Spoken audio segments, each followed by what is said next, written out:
ఈ వీడియో మీకు నచ్చితే లైక్ చేయండి, షేర్ చేయండి.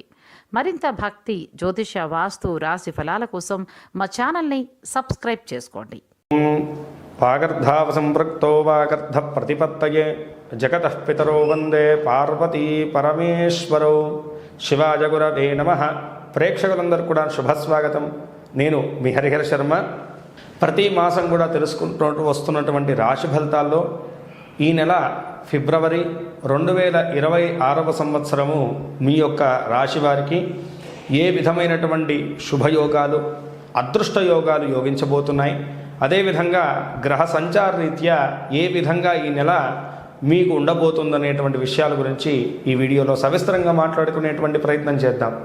ముందుగా ఈ నెలలో జరిగేటువంటి ముఖ్యమైనటువంటి పర్వదినాల గురించి చూసుకుంటే కనుక 1వ తారీఖు ఆదివారం ఫిబ్రవరి నెల మాఘ పౌర్ణమి, అదేవిధంగా 5వ తారీఖు గురువారం సంకష్టహర చతుర్థి, 14వ తారీఖు శనివారం శని త్రయోదశి, 15వ తారీఖు ఆదివారం మహాశివరాత్రి, 18వ తారీఖు బుధవారం ఫాల్గుణ మాస ప్రారంభము.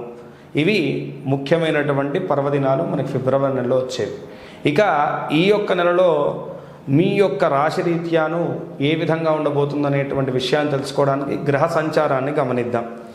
మిథునంలో గురుగ్రహ సంచారము, అలాగే కర్కాటకంలో స్వస్థానంలో చంద్రగ్రహ సంచారము, సింహరాశిలో కేతుగ్రహ సంచారం, మకర రాశిలో రవి, కుజ, బుధ, శుక్రగ్రహ సంచారం, కుంభరాశిలో రాహుగ్రహ సంచారం, మీనరాశిలో శనిగ్రహ సంచారం.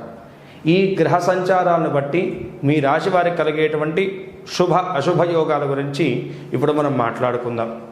కర్కాటక రాశి వారికి మనం ఈ యొక్క ఫిబ్రవరి నెలలో రాశి ఫలితాలను గమనించుకుంటే కనుకను ప్రధానంగా వీరికి వృత్తి ఉద్యోగ రీత్యా ఎలా ఉందో గమనించాలి. వృత్తి రీత్యా వీళ్ళకి చూసుకుంటే కనుక పెద్దగా అనుకూలమైనటువంటి స్థితి లేకపోయినప్పుడు కూడాను నెలలో ఏదో రకంగా వీళ్ళు అనుకున్నటువంటి ఆ యొక్క పనులలో కూడాను ముందుకు తీసుకెళ్లేటువంటి ప్రయత్నాలు అయితే కనుక ఖచ్చితంగా చేస్తూ ఉండాలి. మొన్న జరిగినటువంటి అతిచార గురుగ్రహ సంచారం వల్లను ఎన్నో మార్పులు జరిగినాయి. అంటే ఒకేసారిగా మంచి ఫలితాలు కనపడడం, మళ్ళీ ఒక వారం కాగానే 10 రోజులు కాగానే మళ్ళీ డల్ అయిపోవడం, ఇలా అటు వ్యాపారస్తులకు కానీ ఉద్యోగస్తులకు కానీ ఇద్దరిలో కూడా వృత్తిరీత్యా ఎన్నో మార్పులు కనబడ్డాయి మొన్న డిసెంబర్ జనవరిలోను. కానీ ఈ ఫిబ్రవరి నెలలో చూసుకుంటే కనుకను ఈ యొక్క వ్యయస్థాన గురుగ్రహ సంచారం వల్ల ఏంటంటే కనుకను వృత్తిరీత్యా కొంచెం మేరకు ఇబ్బందికరమైనటువంటి వాతావరణమే ఉండబోతుంది అని చెప్పేసి మనం మాట్లాడుకోవాలి. అటు వ్యాపారస్తులకు కానీ ఇటు ఉద్యోగస్తులకు కానీ అంతగా అనుకూలత లేనటువంటి కాలంగా ఈ యొక్క ఫిబ్రవరి నెలని మనం పరిగణించుకోవాలి. ఎందుకంటే కనుక 9వ స్థానంలోనూ అటు శనైశ్వర గ్రహ సంచారం, అష్టమంలోనూ రాహుగ్రహ సంచారం, అదేవిధంగాను సప్తమంలోనూ చతుర్గ్రహ సంచారం జరుగుతున్నది. సూర్యుడు మిగతా 4 గ్రహాలతో కూడి ఉండడం. అయితే ఇవన్నీ కూడా ఏంటంటే కనుక కొంత మేరకు వీరికి వృత్తిరీత్యా ఇబ్బంది కలిగించేటువంటి విషయాలుగా మనం పరిగణించుకోవాలి. అయితే ఫిబ్రవరి నెల మొదటి భాగం అంటే మొదటి 15 రోజులు మాత్రము కొంతమేరకు ఇబ్బందికరమైనటువంటి వాతావరణం మీద కనుక సుస్పష్టంగా కనపడుతున్నది. అటు వృత్తిరీత్యా కూడా మనం చూసుకుంటే కనుక ఏదో సాదాసీదాగా రోజువారీ జీవనాన్ని గడుపుతూ ఉంటారే తప్ప పెద్ద ఉత్సాహం ఉండదు. అక్కడి నుంచి వచ్చేటువంటి ప్రతిఫలాలు కూడా మిమ్మల్ని అంత ఆనందింపచేయవు, అంత రంజింపచేయవు. తద్వారా ఏంటంటే కనుకను మీరు కూడాను లైట్గా తీసుకుంటారు ప్రతి దాన్ని. అలాగే వ్యాపారస్తులకు కూడా చూసుకుంటే కనుకను ప్రతి దాంట్లో కూడా జాప్యము, ఖర్చులు ఎదుర్కొంటూ ఉంటారు. తద్వారా ఏంటంటే కనుక మీరు కూడా పెద్ద ఇంట్రెస్ట్ పెట్టరు. అరే ఏమిటి ఏది చేస్తున్నా సరే కలిసి రావట్లేదు, ఏ పని చేద్దామన్నా సరే ఏదో రకమైనటువంటి ఇబ్బంది ఎదుర్కొంటున్నామని చెప్పేసి మీ లోపలే మీరు మానసికమైనటువంటి సంఘర్షణ చేసుకుంటూ ఉంటారు. అయితే మొదటి 15 రోజులు పూర్తిగా నేను ఈ యొక్క సమయానికి భిన్నంగా మారిపోతుంది. కొంతమేరకు మీ యొక్క ఉద్యోగంలో కూడాను మెరుగుదల కనపడుతుంది. అంటేను మీకు సహాయ సహకారాలు అన్నదండలు అనేటువంటిది ఆ యొక్క ఉద్యోగ వ్యవస్థలో ఖచ్చితంగా కనపడుతుంది. మీ వర్క్ మీద కూడా మీ ఫోకస్ పెట్టేటువంటి సూచనలు కనపడుతున్నాయి. తద్వారా మీకు ఎంతో సాటిస్ఫాక్షన్ అనేటువంటి లైఫ్ అక్కడి నుంచి కొంతమేరకు వృత్తిరీత్యా మీకు అనుకూలించబోతుంది అని చెప్పేసి మనం మాట్లాడుకోవాలి. ఇక వ్యాపారస్తులకు కూడా మనం చూసుకుంటే కనుక వ్యాపార వ్యవస్థలో కూడాను ఇప్పుడు ఏవైతే కనుక పనులు మెల్లిగా కొనసాగుతూ మిమ్మల్ని ఇబ్బంది పెడుతున్నాయో వాటిని వేగవంతంగా మార్చుకోగలుగుతారు. మీ తెలివితేటలతోటి ఆ యొక్క వ్యాపార విస్తీర్ణతలు కానీ వ్యాపార వ్యవస్థలో మీరు అనుకున్నటువంటి నిర్ణయాలను కానీ సుస్పష్టంగా మీరు క్రియారూపంలోకి మార్చుకోగలుగుతారు.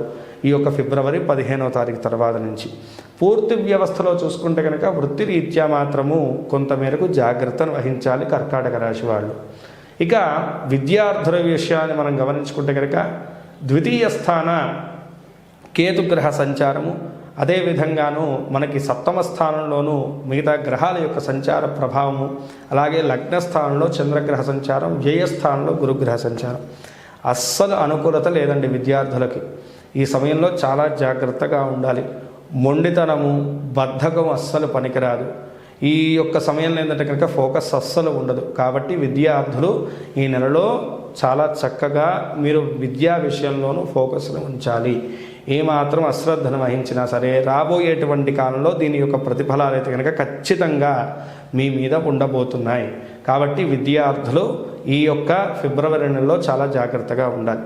ఎవరైతే కనుక విదేశీయానం చేద్దాం అనుకుంటున్నారో, విదేశీ విద్య గురించి ప్రయత్నం చేస్తున్నారో, వీసా వంటి ప్రాబ్లమ్స్ ఎదుర్కొంటూ ఉన్నారో, అలాగే విదేశీ వ్యాపార విస్తీర్ణత విషయాల్లో ఎవరైతే కనుక అనుకూలించట్లేదని బాధపడుతున్నారో వాళ్ళకు కూడాను ఈ నెలలో అంతగా అనుకూలించేటువంటి కాలం కాదు.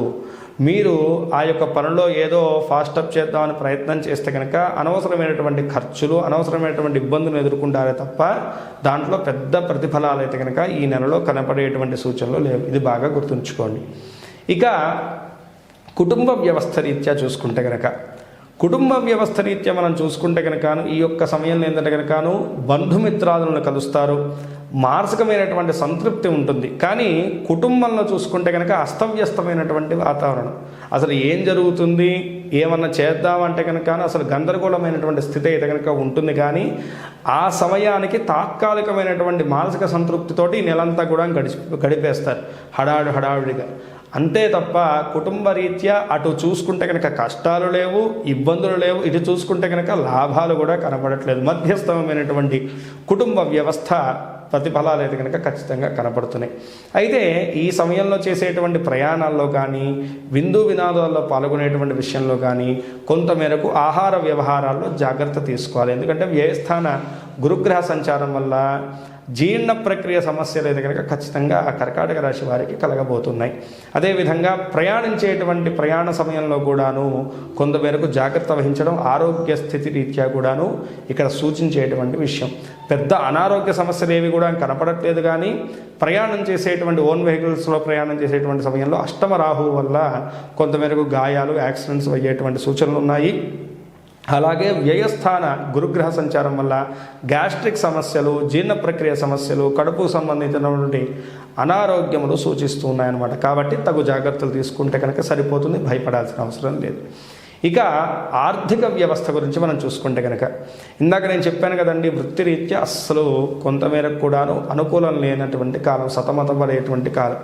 కాబట్టి ఆర్థిక వ్యవస్థ పెద్దగా గొప్పగా చెప్పుకునేటువంటి లాభదాయకంగా ఏముండదు. కానీ కొంతమేరకు మీరు చేసేటువంటి కుటుంబ వ్యవస్థ రీత్యా చేసేటువంటి ఖర్చులు, ప్రయాణం విషయంలో చేసేటువంటి ఖర్చులు మాత్రం మీ చేయి దాటిపోయేటువంటి సూచనలు ఉన్నాయి. కాబట్టి ఆ విషయంలో మీరు శ్రద్ధను వహించాలి. ఖర్చులను అదుపులో ఉంచుకోవడం వల్ల అనవసరమైన నష్టాలు అయితే కనుక ఉండవు. ఆర్థిక లాభాలు చూసుకుంటే కనుక పెద్ద లాభదాయకమైనటువంటి ఫలితాలు ఏమీ కూడా కనపడట్లేదు, మధ్యస్థంగానే ఉంటాయి. ఇక ఓవరాల్గా మొత్తం కూడా చూసుకుంటే కనుక 60% మాత్రమే అనుకూలిస్తున్నది గ్రహస్థితి. కాబట్టి ఈ యొక్క సమయంలోనూ ఎక్కువగా అమ్మవారి యొక్క ఆరాధన చేయడము, లేకపోతే లక్ష్మీ నరసింహస్వామి వారి యొక్క ఆరాధన కానీ దర్శనం కానీ చేయడం చాలా మంచిది. మంగళవారం ఉపవాసం చేయడము, మంగళవారం రోజు ఈ యొక్క దేవీ దేవతామూర్తులను దర్శించడం అనేటువంటిది, సేవించడం అనేటువంటిది చాలా విశేషమైనటువంటి శుభ ఫలితాలను మీ జాతకం మీద చూపిస్తుందండి.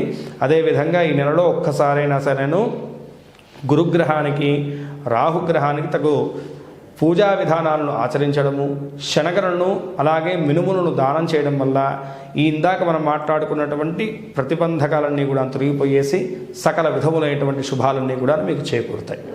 ఈ రాశివారు పై తెలిపినటువంటి చిన్నపాటి జాగ్రత్తలు వహిస్తూ చెప్పినటువంటి దైవారాధన చేసుకుంటూ అదేవిధంగా గ్రహదోషములకు చెప్పినటువంటి పరిహార మార్గాన్ని మీరు అనుసరించుకుంటూ ఈ నెలలో కలిగేటువంటి సకల విధములైనటువంటి దుష్ఫలితాలన్నీ కూడా అధిగమించి మీరు అనుకున్నటువంటి గోల్స్ వైపు మీ అడుగులు తాపీగా కొనసాగాలని చెప్పేసి, అలాగే మీకు విజయం చేకూరాలని చెప్పేసి, సకల శుభాలు కూడా మీకు కలగాలని చెప్పేసి మనస్ఫూర్తిగా ఆ పరమశివుణ్ణి ప్రార్థిస్తున్నాను. ఇక్కడ మనం తెలుసుకున్నటువంటి రాశి ఫలితాలు కేవలం 40% మాత్రమే మన యొక్క జీవితం మీద ప్రభావాన్ని చూపిస్తాయి. మిగతాదంతా కూడాను మన యొక్క జన్మ జాతకం మీదే డిపెండ్ అయి ఉంటుంది. కాబట్టి ఎవరన్నా కూడా మీ పర్సనల్ జాతకం తెలుసుకోవాలనుకుంటే కనుక కింద స్క్రోల్ అవుతున్నటువంటి నెంబర్ని సంప్రదించడం వల్ల నా అపాయింట్మెంట్ మీకు దొరుకుతుంది. తద్వారా మీ జాతకాన్ని క్షుణ్ణంగా నేను పరిశీలించి మీకు పరిహార మార్గాన్ని నేను సూచించగలుగుతాను. స్వస్తి. సర్వే జనా సుఖినో భవంతు. లోకా సమస్తాః సుఖినో భవంతు. వీడియో చూసినందుకు ధన్యవాదములు. ఈ వీడియో మీకు నచ్చినట్లయితే లైక్ బటన్ క్లిక్ చేయండి. మరిన్ని వీడియోలు పొందాలంటే దయచేసి సబ్స్క్రైబ్ చేయండి. మీ సూచనలు సలహాలు తప్పక తెలియచేయండి.